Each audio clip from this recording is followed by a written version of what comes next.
Hello my friends, it's Justin Michael. Welcome back to my channel, and of course welcome if this is your first time visiting. I wanted to get a video out before I went away. I leave Friday, day after tomorrow, and I don't come back till the following Friday. So you won't hear from me for about a week and a half probably, and I'll be in the middle of the mountains with no cell phone reception and no running water even in my cabin. So something I'm looking forward to, but then again, I will be away for a really long time. Hopefully I'll be able to make a video while I'm up there, but so in the same token, I got a nice order from US Games today. So I said I want to show my new cards off. And the first deck I have in front of me here is the Napo Tarot, which is based on the art. It's illustrated by the illustrious Argentinian artist Napo, and it's created by Betty Lopez. And it has to deal with all the mythology and stories of Argentina, which is a culture and a history that is just unknown to me. Even though it's in the Americas, it's just something that I don't know about, but it's very interesting to me because these sort of has all the things a deck can have to offer for me. I can learn something new about a different culture and stories and mythologies, which I find really fascinating. It's a US Games deck, as I said, and the cardstock is really lovely. The art is beautiful. This is something I'm really excited about. The cardstock, as I said, is great, and the backs are actually sort of remind me of the Morgan Greer Tarot a little bit. You know what I mean? It looks a little like that. But this actually comes from, there's a constellation visible from their highlands in the Argentinian mountains, and it's called the Southern Cross. And so the 4 stars in the constellation stand for the 4 elements. It stands for the 4 directions, the evangelists, and the four elements. I already said that, but and so forth. So I find it very, very interesting, and as I said, the artwork is just lovely. It comes with a little white book, which normally I'll just toss aside, but with something like this, you kind of have to have a context. So I'm going to read you a little part of the book here, hopefully, and it will help us understand what kind of deck this is. So Argentina is a country brimming with esoteric possibilities. Our Aboriginal mythology, rich and profound, delves into mystery, destiny, and hope. In the culture and history of Argentina, playing cards have traditionally occupied a place of social importance. The man from the Pampas had only his poncho to protect himself from the rain or sun, his knife to provide his food, and his horse to travel the enormous plain. His arrival in a pueblo was an invitation to rest and gather around a rustic old table.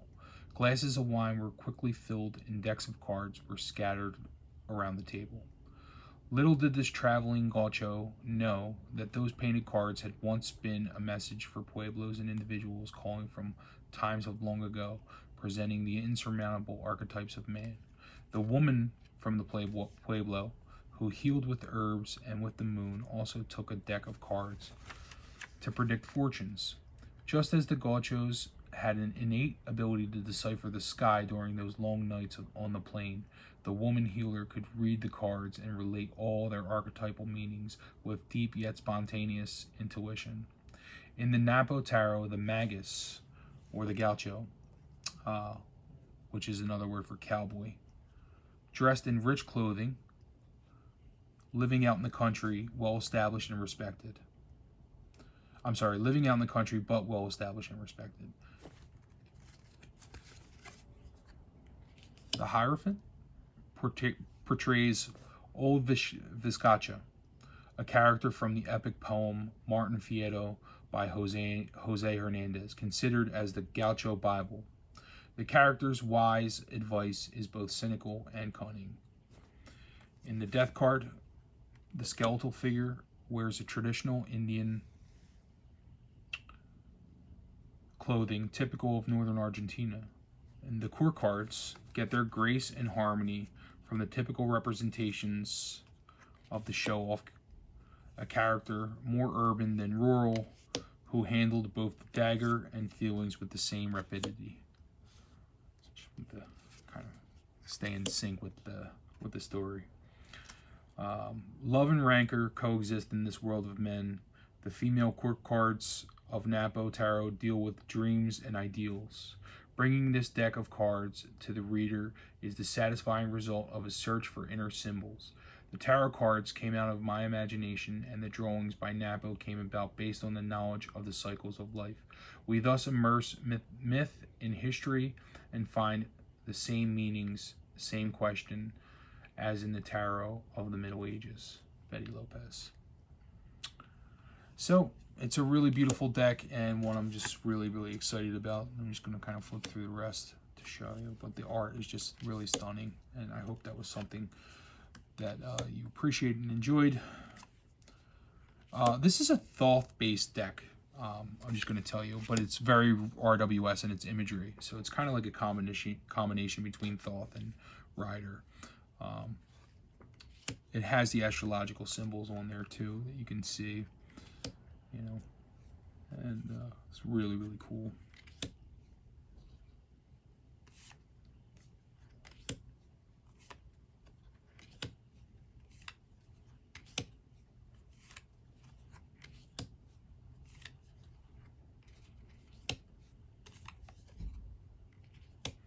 It is the Golden Dawn system too, I'm noticing, you know, so that's really cool.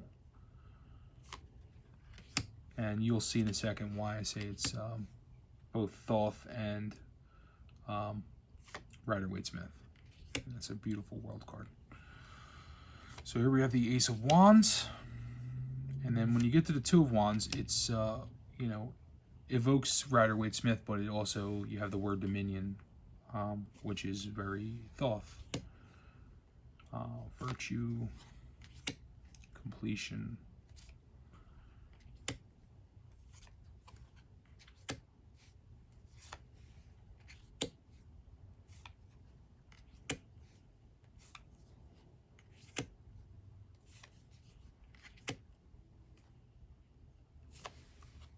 I'm really happy I got this, and you don't have to obviously go by the keywords, you know, but I find them actually useful in this.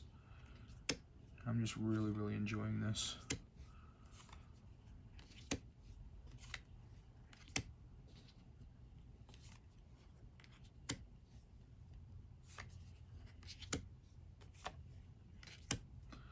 So I'm going through them quickly. Obviously, you can always pause because I do have a few decks to show you. So.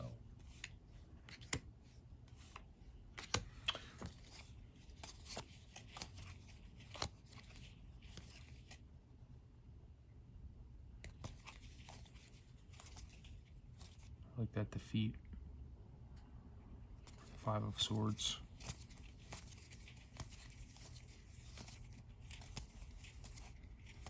It's a really, really beautiful deck. I love it. And I'm very glad I got it. And I'm going to probably take this with me on my vacation. I said I wanted to work with Oswald Wirth while I'm away, and I do still plan to do that, but because I got some new Oswald Wirth decks. And hopefully while I'm away, I'm going to make a video on Oswald Wirth when I'm up the mountains. But yeah, anyway, I hope you enjoyed that one. And this is the other deck that I got, and this is probably the one that you guys would be most interested in. It's the 1909 deck, which is obviously the Rider-Waite was published in 1910. That's the PMA. But it first came out in 1909, and I think they canceled the print run or something. But that's the original kind of first print. And I don't know if there are any decks that even survive. There may only be a handful, like 2 in existence or something like that. But this is a US Games version of the 1909 deck. I recently just got this one, which is from Drive-Thru Cards. And it's a reference standard 1909. That's not what this is. Something that I'm noticing.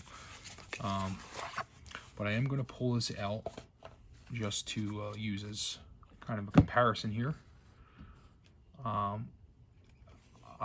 let me get through the card. So it comes in a tuck box, which I don't mind. I don't mind tuck boxes. And of course, the little white booklet. The cardstock is a little on the thin side, even thinner than the, it's thin for US Games, but it's even thinner than this Drive-Thru Cards deck as well. It's like slightly thinner. So I don't know if they did that because, you know, that's what the original decks were. They were published on thinner cardstock, or what? I have no idea. I don't know. But this is supposed to be a reference standard, and you know, it's very, very different from the US games, but I just want to show you too. This is the study deck for Tarot Course, which is a scan of a PMA, which was the very next year. I don't know how much the colors changed, but this one sort of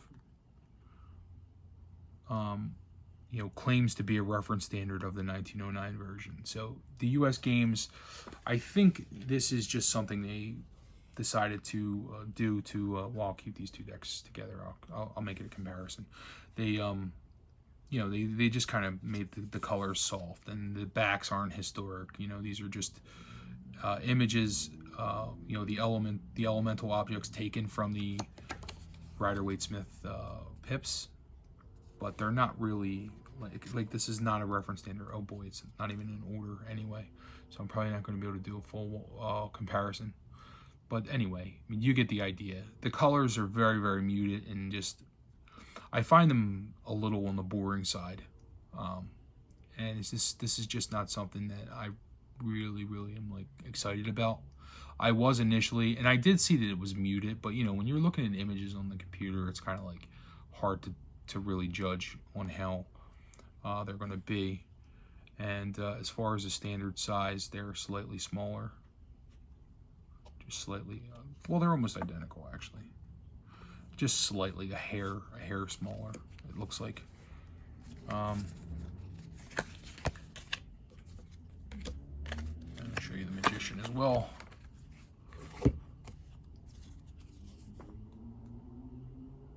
So, I mean, I find it just a little on the boring side. I'm not disappointed I got it by any means. I'll probably never read with it though. It's just, I don't know, it's a little depressing for me. It just doesn't have any, those yellows, they kind of make me feel warm and fuzzy. So, but we're going to just take a look through the rest of the deck, and I'm going to show you, these are images you're all familiar with, so I'm going to go fast on this one as well. But, I mean, if you're a collector, you probably want this. The one good thing I have to say is that US Games took the copyright off for this deck, and that's really something. I don't know, guys. Let me know your thoughts. All of my fans of the Rider-Waite-Smith, what do you think about this deck? Do you like it? Is it something you're excited about? I do know Llewellyn is publishing one next year, so I'm excited for that. I don't know if it's going to be a reference standard kind of deck, but it's interesting. So for me, the Centennial still remains to be my favorite US Games historic production, and this kind of has a similar effect. It's not quite the same, but it's somewhat similar. I should have got that one actually out to compare, but that's okay. You get the drift. But anyway, I want to show you a couple of more decks, but I'm going to show you them very briefly because I am going away. And, I'm not going to show you the whole deck because these are all images that you know anyway. But, yeah, so I got a few other decks I want to show you, and they're all Rider-Waite-Smith. So this is another Rider-Waite-Smith I got, and I overpaid for this. I paid like $22 or something for this on Facebook. I'm an idiot, honestly, because I could have gotten this for $14 and change on Amazon with free shipping. But it claims to be a holographic deck, and it's really not. It's just shiny is all it is. And it's okay. I mean, I don't hate it, but I mean, and it's not an order either. So, but the thing I like most about this deck is the backs. I like the backs, and the cards actually feel pretty nice. Like the backs feel nice, and it's really thick, but it's like not like the best kind of cardstock. It's like very light, so it's nothing special. But these are what they look like, and so. The one thing I do like about the deck is that if I do want to trim it, I could, because it has the Pixies calligraphy in there. So I can actually trim these and make them even smaller and get rid of these, words down here, which I don't really need anyway. So I might actually alter this deck. I don't know if I'm going to or not, but So I wanted to show you this. I mean, will I use it? Probably, but I won't use it that often. And they did not come in order, so I'm going to have to put them in order. I do like the green wings here. That's kind of cool. I don't know if you can see that. Green wings. So yeah, here's the Hangman. Also like the green in his shirt.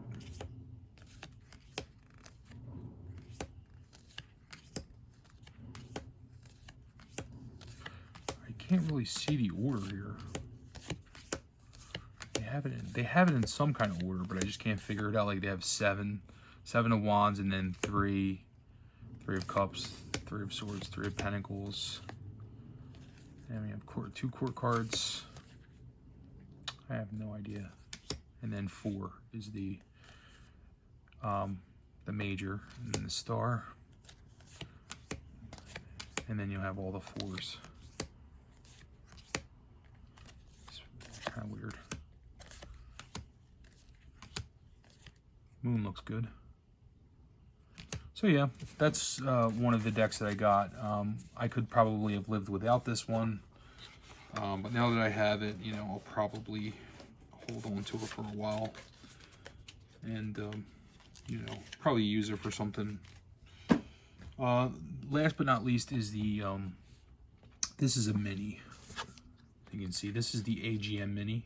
I did not have this. This is the smallest Rider-Waite Smith that I own now. It's literally fits in the palm of my hands. It's tiny. It's about the size of the Jodorowsky deck I have. That's also a mini. And this I actually really like, and I'll probably take this on my trip with me as well. Comes with a tiny little book that you will definitely need a magnifying glass to read. And it has the rosy cross backs. Now, I originally had this deck, the full-size version, and I never opened it, and it just sat and sat and sat. And I sold it for like full price because it wasn't opened. But now I had to go and re-buy it again because I wanted it, and I remembered how much I liked it. I like the size of it, but you know, because I'm back in the Rider-Waite Smith, I kind of wanted it. It's weird, but I got it. I got this for about just around $10, and I got the other one for I think $13 or $14, the full size. So I'm still waiting for that. But it's cute, and I will definitely use it. This is great if you're, you know, you want to show people different spreads, or, you know, if you're a teacher of some sort, you're teaching tarot class, something like that. The mini cards come in handy because, you know, you can do a lot on camera with it, you know. But anyway, I'm showing you all these, the same images over and over again, but you guys get the drift. And yeah, I did get one other deck. I know. Well, I guess I might as well show you because I showed you the rest of the things. So I got the Mythic Tarot. It's the new Mythic Tarot. I always wanted the older Mythic Tarot, the original, but I was told that the book was the same. But somehow I screwed up and just got the deck. That didn't come with the book. But I might as well show you what they look like for those of you that are interested. All of this came today, except for the mini and the other holographic deck. Those didn't come today. But this is from the Rider Company, which I didn't even know published anything anymore. It just says Rider Books. I don't know if that's the original Rider Company or what. And they are printed in China. This is actually a pretty nice box, and they're very, very thick. And they feel really good. But some people say that the images are better on the original. I don't know. I don't have the original. I've seen the images, but it's going to be tough not having the book. But then I was able to buy the workbook, the digital copy, for 99 cents. So hopefully that has information about who the characters are at least. And I have an idea who they are anyway. Like, I'm guessing that's probably Hermes. I don't know who this is. Yeah, that's Hermes. And this is Demeter. This will be Zeus. Just guessing. Thunderbolt and the eagle. And, or is that a falcon? I'm not sure if that's an eagle or a falcon. And then you have Persephone with the pomegranate, the Queen of the Dead. forget who that is. Centaur, some sort. This is a scene, I forget who that is, but he chooses who the most beautiful woman is out of all the goddesses. And he chooses Aphrodite, I believe. I forget. He's one of the main characters in one of the big stories, but it's not Odysseus, I don't think. Is it Odysseus? Could be. I think his name was Alexander, actually, in the original story. It's been a long time. Yeah. It's good in that respect that, you know, it has all the mythology in it, and it'll be adequate to learn the stories and work with, you know what I mean? But I would prefer the original. Oh no, well, see, that's Hermes. I guess he's back because he did have that. I forget what that symbol is. It's like a helix. But in the Magician, let's see. Well, he does have the red garment still, and he does have the little double helix there, or whatever that's called. But maybe he's grown now in Judgment. I don't know. Hopefully the book will talk about it. And then you have all the pips are fully illustrated, which is cool. And these are all basically taken from stories of Greek myth, all this kind of scenes from stories. And